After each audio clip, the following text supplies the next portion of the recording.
Good morning, Allsup Eagles. It's Miss Eichler. Today I'm going to read you the Magic School Bus Gets program. And when I'm finished reading the story, I've posted a link to the cartoon video that you can watch this episode on. I hope you enjoy. You wouldn't believe the crazy things that happened in Miss Frizzle's class. Like the day it was our class's turn to open the school. We came to school early and got our job list. Ring the bell, unlock the doors, raise the flag, make up the greeting for a day, turn on the lawn sprinkler, set up the coffee machine in the teacher's room, prepare the attendance sheets. There was so much to do. There must be an easier way. Right, let another class do it.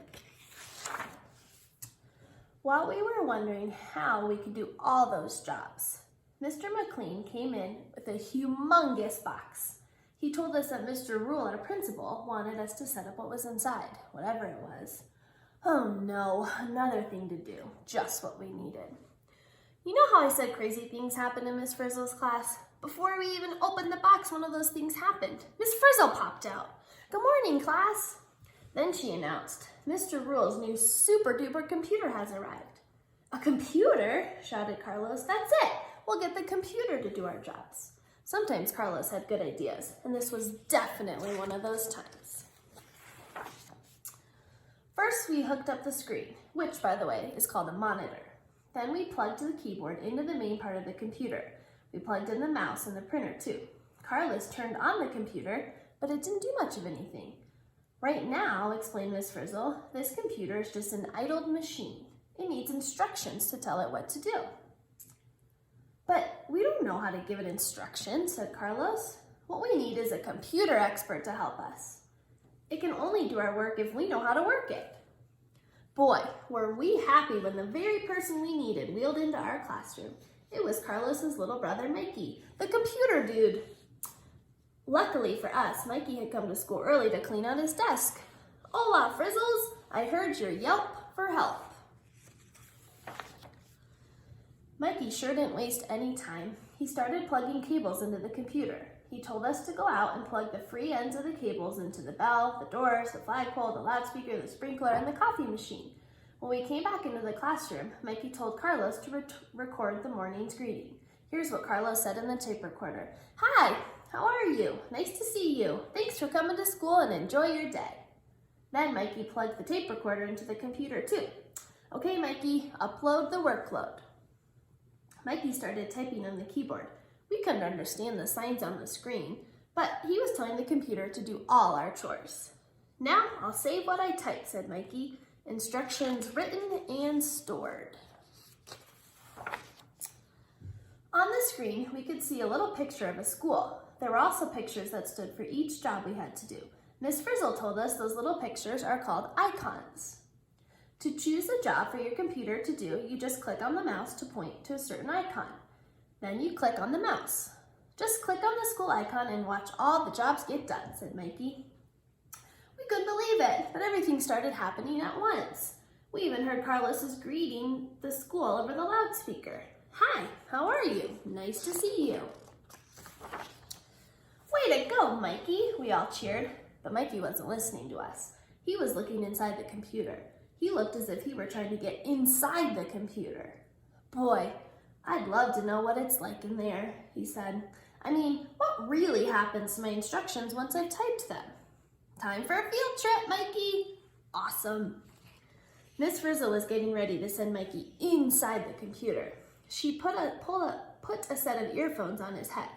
Now, you can have your own guided tour, she promised. And since the fastest way to get information into a computer is on a disk, she continued, take a risk and make a floppy disk.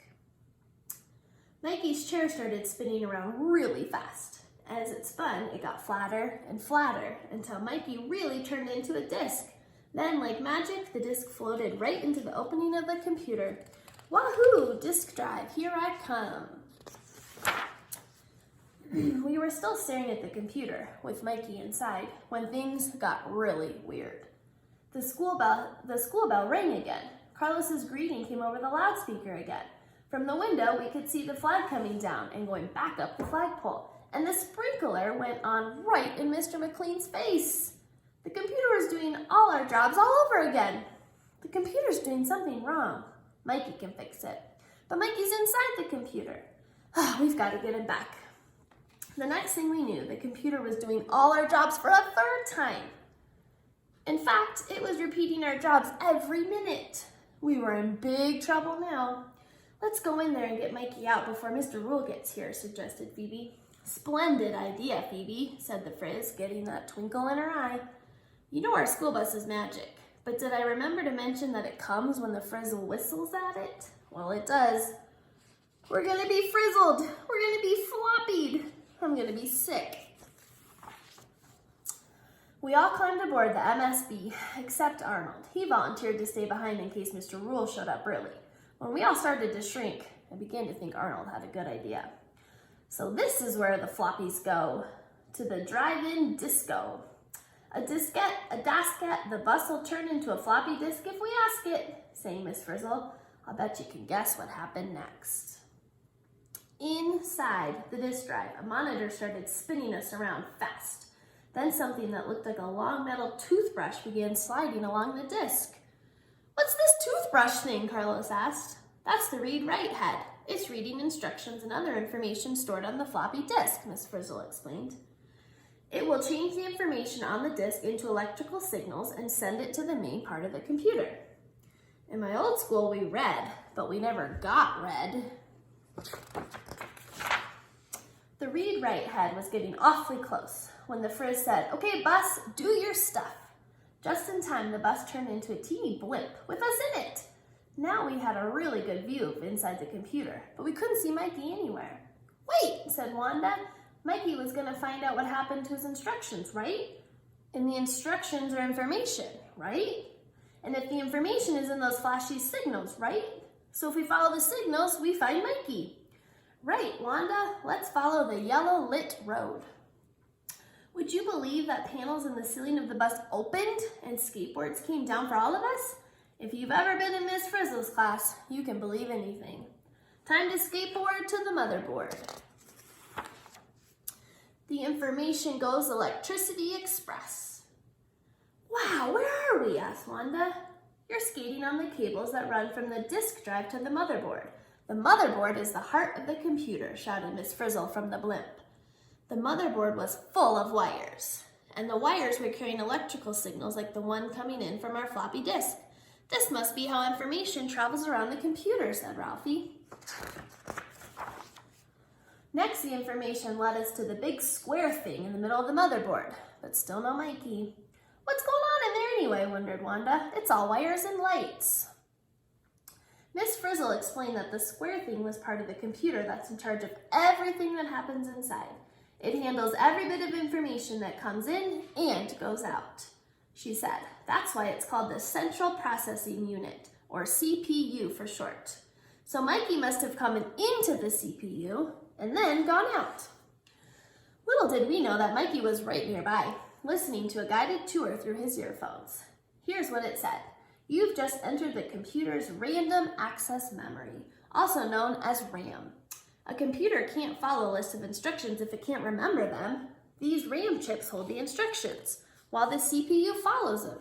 Cool.